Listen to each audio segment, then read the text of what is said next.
So, the preseason is finally over, and honestly, it couldn't have ended in a more frustrating way. The Raiders closed it out with an ugly loss to the Cardinals, finishing the preseason at 0 win, 1 draw, and 2 losses. Yeah, it's just preseason. The score doesn't count in the standings, and none of us are going to remember it in December. But what happened in that game could put the entire season in jeopardy. And now, Pete Carroll finds himself facing his very first big test as head coach of the Silver and Black. A crisis is brewing in Las Vegas, and we need to talk about it.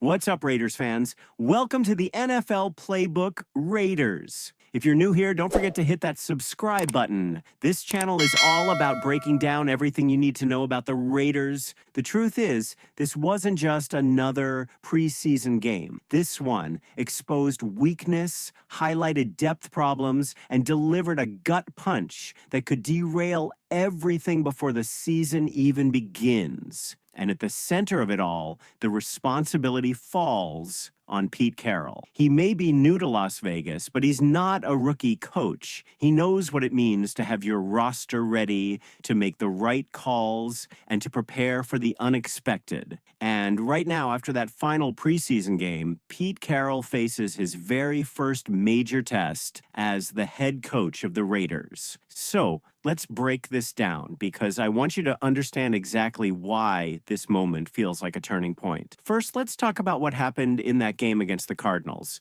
The Raiders starters actually looked sharp. The first team offense came out, drove down the field, and put points on the board. Geno Smith looked comfortable, decisive, and in control. He didn't play much. It was the preseason after all, but what we saw from him was exactly what you want in a veteran quarterback leading your team. And when he's throwing to Dante Thornton Jr., you can feel the chemistry building. Thornton is the name that just keeps popping up over and over again this offseason. When the Raiders drafted him, most people thought, okay, he's got speed, but the hands and the route running were question marks. Then training camp started, and suddenly he started making plays, first without pads, then with pads, and then in preseason games. And this final game against Arizona might have been his best yet. He came down with tough catches, worked through tight coverage, and even grabbed a touchdown. That's not just a rookie finding his footing. That's a rookie showing he might already be ready to contribute at a high level. Now, I want you to think about this. Jakobi Meyers is a proven receiver, reliable and steady. Brock Bowers is coming in as a big weapon at tight end, and Michael Mayer is right there with him. Add in Dante Thornton, suddenly looking like he could become a true #1 option down the line. And suddenly, this offense looks dangerous. Not to mention the run game. Ashton Gentry has been running like a madman, lowering his shoulder, bruising defenders, and even on 3-yard runs, leaving guys in the blue tent. And when Zamir White rotates in, he looks quicker, sharper, and more decisive than he did last year. The offensive line has been opening lanes, holding up in protection, and improving week by week. For a preseason game, those are all the things you want to see. So if you just looked at the positives, you'd probably say the Raiders are in good shape. But football isn't that simple, because here's the gut punch I was talking about. Aidan O'Connell went down, a fractured wrist, 6 to 8 weeks on the shelf. And look, it's not just the injury. Even before that, O'Connell had been struggling. The turnovers, the fumbles, the lack of pocket awareness, it was piling up. He wasn't just failing to secure the backup quarterback job, he was raising real questions about whether he even belonged on the 53-man roster. And now, after this injury, it's not a question anymore. His time in Las Vegas may very well be over. And this is where Pete Carroll comes into the picture. Because when your quarterback 2 goes down, when your backup plan collapses, it all falls back on the head coach. Carroll knew what he had in Geno Smith, a steady veteran who could run the offense. But behind him,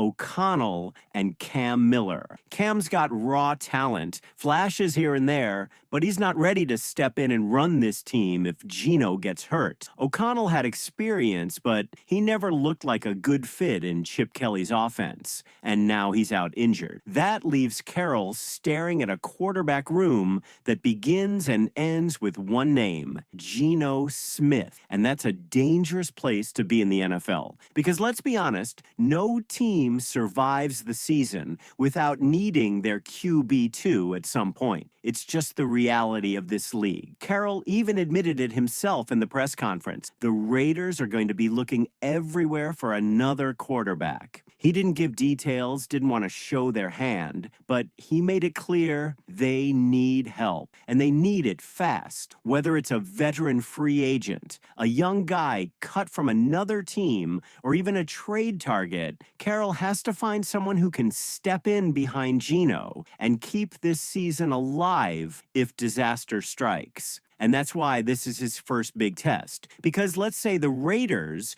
ride into week 1 with Geno and nothing behind him. What happens if Geno gets dinged up? What happens if he misses even a game or two? Suddenly, everything you've built, the chemistry with Dante Thornton, the growth of the offensive line, the emergence of Ashton, Gentry, and Zamir White, it all collapses. One injury away from a lost season. And that's a coaching failure. Depth isn't just about filling spots. It's about being prepared for the worst case scenario. And right now, Pete Carroll has to own that. Now, before we start panicking completely, let's not ignore the bright spots, because honestly, there's a lot to be excited about on this team. Dante Thornton Jr. looks like he could be the steal of the draft. Jacoby Myers is still one of the most reliable hands in football. Michael Mayer is developing into a weapon, and Brock Bowers looks like he could be the next big thing. The offensive line is starting to gel, with young guys like Jordan Meredith and DJ Glaze stepping up alongside Colton Miller. And when you have Geno distributing the ball confidently, this offense has real potential. Defensively, Max Crosby is still Max Crosby, wrecking plays, blowing up schemes, and making life miserable for offensive lines. Malcolm Koonce has shown flashes of being back to form after injury, winning reps and getting pressure. Tyree Wilson is proving he can be an elite run defender. Adam Butler is steady, and even guys like Greedy Vance have stepped up in the preseason. But here's the flip side. Once the starters came off the field, that depth looked thin, really thin. And that's another area that could come back to haunt this team once the real games begin. So, Raider Nation, here's my question for you. Do you trust Pete Carroll to fix this quarterback crisis? Do you believe he'll find the right player, make the right move, and steady the ship before it tips over? Or are we looking at a season where one injury could bring the whole thing crashing down? Because make no mistake, the preseason is over, the 53-man roster is about to be set, and the Raiders are already staring at their first true crisis. And how Carroll responds will define the start of his era in Las Vegas.